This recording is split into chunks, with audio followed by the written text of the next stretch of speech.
Welcome back to our channel. The year was 1944. America stood at the apex of its wartime might, its industrial heart beating with the rhythm of factories, foundries, and minting presses. Soldiers marched overseas, Liberty ships launched from coast to coast, and on the home front, rationing, sacrifice, and ingenuity filled the air. Even coin, those small, seemingly mundane objects, bore the mark of war. Just a year earlier, the U.S. Mint had shifted its production to zinc-coated steel pennies, conserving copper for the war effort. The 1943 steel cent was born of necessity, but its reception was far from warm. Steel pennies rusted. They confused cashiers. Magnets pulled them from pockets. The backlash was swift and certain. So in 1944, the Mint reversed course. Copper returned, though not in its pre-war purity. Shell casings collected from battlefields were melted down and used to strike the new pennies, recycled remnants of war reborn as everyday currency. These shell cents carried a slightly different composition, and yet, to the casual observer, they looked just like the pennies that had jingled in pockets for decades. But something else was born that year. Quietly. Unintentionally. And for years, it lay buried in plain sight. It was during a cold January afternoon in Boise, Idaho, when David Kessler, a retired machinist and amateur coin collector, decided to revisit an old coin album his father had left behind. The pages were yellowed, the sleeves cracked. Most of the coins were common routine dates, dull with age, but David had always found comfort in them. As he flipped past the 1940 section, his thumb stopped. There, nestled between a 1943 steel cent and a well-preserved 1945, was a copper-colored 1944 penny that didn't sit quite right. Its luster was off, not red, not brown, but muted, as if it wore a coat of tarnish impervious to time. He examined it more closely. The weight felt lighter. Subtle, but noticeable. Under the magnifier, he saw something else. The surface texture was slightly different, less uniform. More than that, the fields, the flat areas surrounding Lincoln's profile had tiny flecks of discoloration, unnatural for copper. Curious, he placed the coin on a magnet. It snapped into place. David froze. He ran the test again. Same result. He blinked, unsure of what he was holding. A steel cent? But that couldn't be. The 1943s were steel. 1944s were copper. Everyone knew that. Could it be a mistake? A trick coin? A counterfeit? He wasn't sure, but his instincts, honed from decades of precision work, told him the coin was no ordinary error. He reached out to a numismatics expert in Denver. Within days, the coin was shipped, examined, and authenticated. It was real. A 1944 penny struck on a leftover steel planchet from 1943. A wartime ghost, mistakenly born from metal that should have been long gone. It wasn't supposed to exist. The U.S. Mint had transitioned back to copper in 1944, melting down shell casings by the ton to produce billions of pennies. Yet somehow, a few steel blanks from 1943 had evaded cleanup and were fed into the presses at the Philadelphia Mint. The odds were astronomical. The oversight nearly impossible. But David had one. Word spread quickly through collector circles. The concept was electrifying. A coin dated 1944, visually a normal penny, yet magnetic, silvery under worn copper plating, and forged from steel. It was as if the machinery of war had whispered one last error into existence. The first recorded sale of such an error came just months after David's discovery. A verified 1944 steel cent sold privately for $7,500, an astonishing sum for a penny. But that was only the beginning. As more collectors dug through their holdings and rolls of old coins, a few more specimens surfaced. Each one authenticated, each one different in condition, but all sharing the same impossible identity. Not all came from Philadelphia. 2 were from Denver. One, most shockingly, from San Francisco. The 1944's steel penny would eventually become the rarest of all. At coin conventions. The 1944 steel cent became the talk of every floor. Dealers whispered about it behind velvet curtains. Enthusiasts debated its origin and authenticity. And while the numismatic world buzzed, auction houses watched with keen interest. By the late 1990s, the value had soared. A 1944 steel cent in XF condition crossed the auction block for $38,000. Then a near-mint example fetched $112,500 in 2008. And in 2013, when a pristine, MS63 graded 1944's steel penny emerged, the price sent shockwaves through the community. It sold for $373, $750. Still, the legend didn't end there. .1 coin unverified, elusive was rumored to have been struck on a foreign planchet. A zinc-coated alloy used for Belgian 2-franc pieces, inadvertently mixed in during a batch of coin planchet preparation. It bore the date 1944, but the tonality was off, its weight slightly under standard. The coin's provenance was murky, and its authenticity hotly debated. Some believed it was a misidentified steel cent. Others claimed it was unique. To this day, it has not been conclusively authenticated. But the mere possibility has kept collectors intrigued. Among them was Emily Hartwell, a young collector from Richmond, Virginia. In 2019, Emily purchased an unassuming bag of wheat pennies from a local estate sale. She spent hours each evening sorting through the bag, guided by curiosity rather than profit. That's when she found it.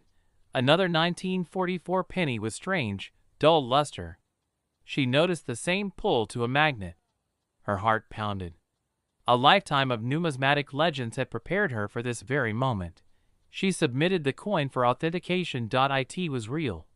But hers was struck at the Denver Mint and displayed a slight misalignment in the die, an off-center strike, rare in its own right. Two rarities layered together. A steel composition from a year it shouldn't exist, and a strike anomaly adding to its intrigue. Experts deemed it one of a kind. The coin's value, estimated conservatively, exceeded $200,000. Yet the story still wasn't finished. An unexpected twist emerged during a review of Mint archives in 2021. Researchers discovered a letter dated February 1944 from the Philadelphia Mint superintendent to the Treasury Department. It referenced material blending complications involving steel blanks during early-year cleanout efforts. The memo listed an unknown number of leftover Type 2 blanks that had escaped segregation and were presumed to have been destroyed. But the language was cautious, almost evasive.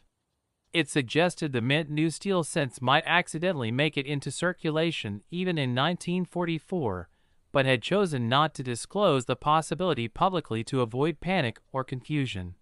This revelation shifted the narrative.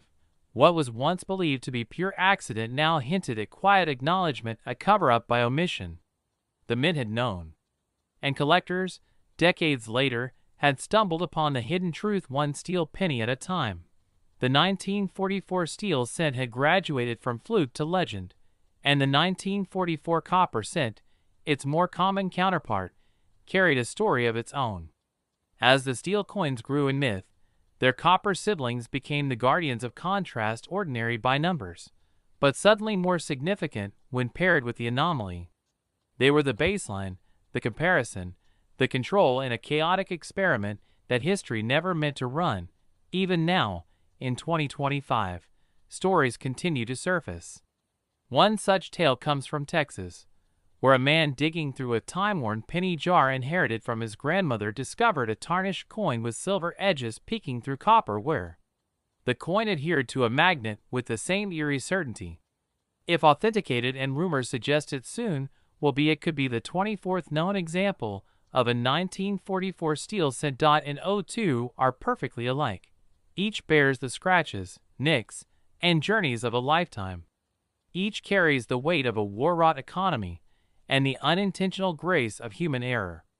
And each, once dismissed as just another wheat penny, now stands as a symbol of numismatic serendipity, because sometimes the rarest coins aren't struck by intention. They're born in the silence between shifts, when leftover metal meets unnoticed routine, and the result passes quietly into circulation, waiting perhaps for decades to be seen for what it truly is. In 1946, the world was barely catching its breath. The Second World War had ended the year before, but its echoes lingered in every corner of life, including in the quiet clang of coins being struck at the United States Mint.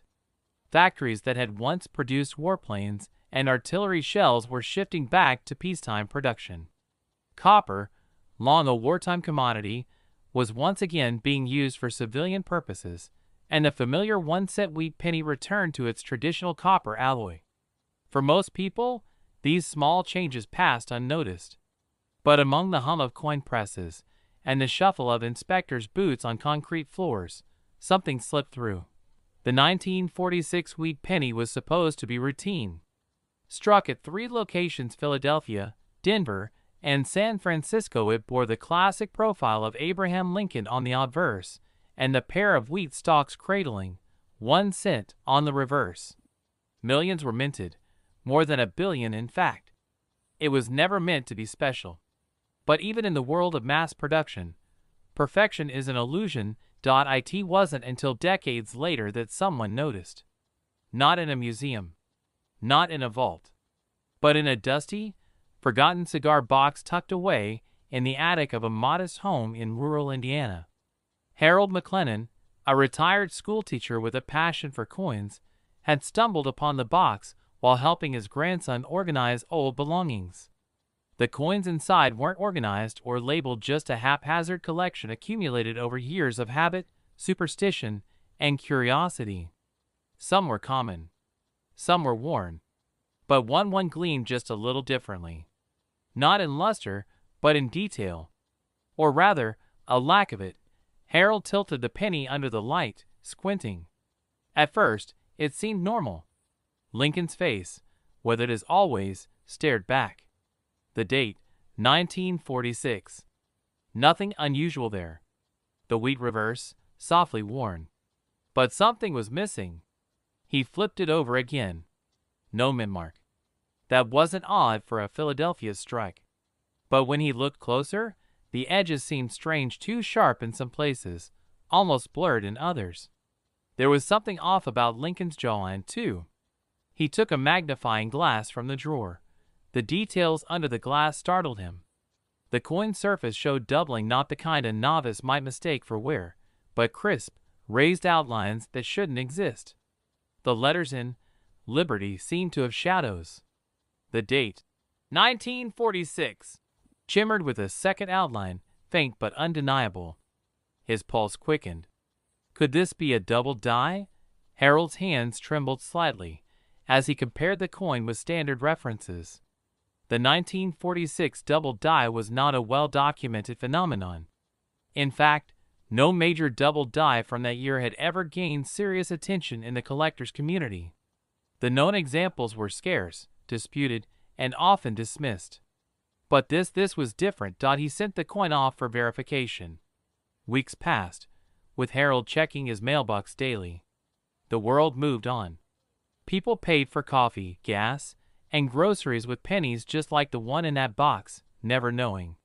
When the package finally arrived, Harold took a deep breath before opening it. Inside, a note from the grading service confirmed his suspicions. Not only was the coin a genuine 1946 wheat penny from the Philadelphia Mint, but it also featured a dramatic double die obverse previously undocumented in such clarity. Word traveled slowly at first. A few small collector forums picked up the story. Some scoffed. Others leaned in, examining their own collections with renewed hope. As numismatists debated its legitimacy, photos of the coin began circulating. The doubling was undeniable. Clear, deliberate, accidental genius struck in copper. Auction houses began to call. Offers came in modest at first. A few $100s. Then 1,000. And then, as authentication solidified and articles began to appear in numismatic journals, the value began to climb. Collectors are no strangers to fluctuation. What is prized one year might be ignored the next. But the 1946 double die began carving its own legend. One dealer in Arizona offered $7,500, betting on its uniqueness. When another coin with similar traits surfaced in Ohio, the excitement spiked. Only too known? Could it be? Rarity fuels desire, and desire inflates value. But the coin's journey didn't plateau. Over the next 5 years, the few confirmed examples now numbering only 4 each fetched increasingly higher sums. The McLennan coin, the original discovery, went to auction with little fanfare and returned with thunder, a winning bid of $42,800. Harold, still stunned, used part of the proceeds to establish a scholarship at the very school where he'd taught history for 32 years. The coin's value didn't just rise because of rarity. It rose because of what it represented: an error hiding in plain sight. A mistake that went unnoticed for decades in the most common of coins. A silent anomaly, waiting for someone to look a little closer. And those who did, they uncovered a miniature revolution. Further investigation into the error's cause revealed an unlikely twist. The doubling wasn't just the result of a traditional misalignment. Experts found that in 1946, the mint had briefly experimented with refurbishing worn dies using a little-documented reheating method intended to stretch die lifespan in the wake of wartime equipment shortages. It was supposed to be temporary. Internal records, long buried, referenced a handful of Philadelphia dies being restabilized under non-standard calibration. One such die, now believed responsible for the doubled 1946 cent, somehow made it into full production. The implications were stunning. The error wasn't random. It was born from a calculated, temporary deviation in procedure driven by the lingering effects of war. These weren't just mistakes. They were echoes of national resilience. This revelation added a deeper layer of allure. Suddenly, the 1946 double die wasn't just a fluke, it was a whispered footnote in America's industrial history. A bridge between the urgency of war and the steadiness of peace, struck into copper by hands trying to stretch limited resources just a little further. That subtle twist, the idea that human adaptation, not mechanical failure, had caused the error, transformed the coin into a symbol. Collectors began to view the McLennan penny as a relic of an invisible struggle. Prices surged again. One of the other 3 examples sold for $61,000 to a private collector in Tokyo. The third fetched $78,000 in a 2023 online auction that saw a bidding war stretch over 4 hours. The fourth was never sold. Its owner, a 26-year-old numismatics student from Boston, vowed to keep it as a lifelong heirloom. But then came the curveball. In early 2024, a 5th specimen surfaced different from the others. This one bore a full ghost image of Lincoln's profile slightly rotated, a clear case of Class V pivoted hub doubling. Experts were baffled. The coin shared visual similarities with the McLennan specimen, but had a sharper degree of offset. It raised a critical question: were there multiple types of double dies from 1946? Was this a series of errors rather than a singular anomaly? That 5th coin turned the narrative on its head. Mint historians reopened records. A retired mint employee who had worked in Philadelphia during the late 1940s came forward with personal notes, scribbled mentions of die rotation trials and pressure experiments. The timeline fit. What began as a single collector's discovery began to hint at a broader, largely undocumented minting experiment. The coin world buzzed. Forums exploded with theories. Were these coins test subjects? Accidental survivors of trials meant to improve production? And if so, how many were made before the idea was abandoned? Today, the story remains incomplete. No one knows how many 1946 double die cents exist. Maybe 5. Maybe 10. Maybe hundreds. Still sitting quietly in coffee tins, buried in drawers, clinking in forgotten piggy banks. Every collector's search is now charged with possibility. Every 1946 penny, once dismissed as pocket change, holds potential. The market, ever vigilant, continues its slow climb. McLennan's original coin has not changed hands since that thunderous auction. Rumors suggest private collectors have offered north of $100,000, though none have succeeded. The twist, of course, is that the coin is no longer valued just for its rarity. It's valued for its mystery, its history, and its reminder that even in something as small and ordinary as a penny, entire stories are waiting to be told. So now, when collectors open a roll of old wheat pennies, they don't just see copper coins. They see question marks. They see clues. And they see hope that somewhere among the mundane, the extraordinary might be hiding, just like it was in that Indiana attic, quietly waiting to shine.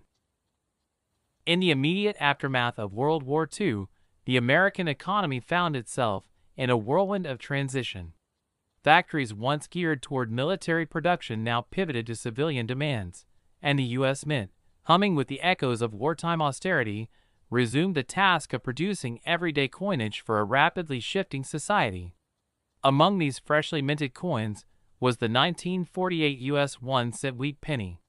It bore the familiar image of Abraham Lincoln on the obverse, his solemn expression unchanged, paired with two wheat stalks encircling the words, 1 cent, and United States of America, on the reverse, symbols of enduring stability and the quiet strength of the American agricultural spirit. In Philadelphia, Denver, and San Francisco, the presses churned out these copper-coated coins by the millions. The Philadelphia Mint alone produced over 317 million pennies in 1948, making it one of the more prolific years in cent production. To the naked eye, there was little to differentiate these coins from those minted in the surrounding years. Yet, embedded within this sea of seemingly uniform currency, a handful of pennies emerged bearing a subtle but striking aberration. It wasn't the kind of blunder that screamed its presence. In fact, it whispered a soft deviation in the metal, a minute inconsistency in the lettering, and a regular ripple that escaped the scrutiny of Mint employees operating under post-war pressure and limited quality assurance. Decades passed before these anomalies drew serious attention. It wasn't until an unassuming collector named Gerald Whitmore, retired machinist and lifelong student of Lincoln cents, happened upon a peculiar 1948 penny at a flea market in southern Illinois that the first significant tremor was felt. He had spent his life combing through jars, boxes, and rolls, always in search of something offbeat, something not quite right. There was an instinct he trusted, an ability to feel, rather than see, when a coin carried a story. The 1948 cent that caught Gerald's eye had an unusual sheen. It seemed more ruddy than its counterparts, with deeper grooves in the lettering and a slight doubling at the bottom of Lincoln's bust. At first, he chalked it up to wear, or perhaps post-mint damage. But as he turned it under the light, something else emerged, a fine, raised line that traveled from the T in trust down into the field, intersecting the rim in a way that metal should not have moved. A die crack, perhaps, or a fragment from a deteriorating hub. But it wasn't like any he had cataloged before. He took it home, consulted his books, his loop, his network. No known listing matched the features he observed. And yet, the doubling, especially around the "In God We Trust" motto, was undeniable. Further examination revealed minute shifts in the 4 and 8 of the date, a kind of ghostly second impression that mimicked a double die but remained elusive in its origin. Gerald's heartbeat quickened. He wasn't prone to excitement, but something inside told him this was no ordinary error. This was uncharted territory. Over the next several months, Gerald sent photos to specialists, posted inquiries on forums, and eventually submitted the coin to a third-party grading service. The response was cautious but intrigued. Experts noted a hybrid anomaly, characteristics resembling a classic double die obverse, mixed with planchet striations and signs of feet or finger misalignment, a rare combination. Still, without another example to compare, it remained an outlier, a fluke. But Gerald didn't rest. He returned to the same flea market, visited nearby towns, combed through local dealers' inventories. He even put up handwritten notices offering above face value payments for 1948 pennies. Weeks turned into months. And then, in a rusted tin in a small estate sale, he found another. This one bore similar hallmarks: a slightly off-center bust, mild doubling in the motto, and an identical die crack trailing downward from the T. With this second coin, interest grew. The numismatic community began to whisper about a potential discovery piece, an undocumented mint error hiding in plain sight for nearly half a century. Speculation bloomed. Theories emerged. Some believed a damaged working die had been used longer than intended at the Philadelphia Mint, producing a limited run of flawed coins before being replaced. Others posited that an improperly annealed planchet batch had caused metal flow to distort the design subtly. What intrigued collectors most, however, was the precision of the error, how cleanly it integrated into the coin's overall appearance, how it evaded detection for so long. As more coins surfaced, each found in the Midwest, each bearing eerily similar flaws, the value of the error penny began to shift. Initially, Gerald's first piece fetched little more than curiosity bids on online auctions. A few $100s here, maybe 1,000 from more enthusiastic buyers. But once the major grading services began certifying the coins as genuine mint errors, classifying them under a newly defined subcategory of hybrid doubling, the market turned. Prices surged in collector circles. Coin shows began featuring the 1948 error penny as a centerpiece of displays. Articles were penned in numismatic journals detailing the phantom doubling of 1948. The term caught on. Dealers began separating regular 1948 wheat pennies in hopes of finding one of these elusive variations. Each confirmed specimen brought new attention and new valuations.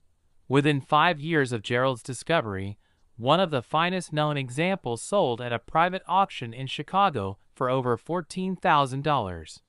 By then, fewer than 30 certified specimens had been documented. Their value continued to climb, but unpredictably, swinging with market speculation and the ever-present question, how many were truly out there? The twist came when a researcher delving into mint archival records stumbled upon a batch log from early 1948. It referenced a rejected die set due to premature where standard procedure.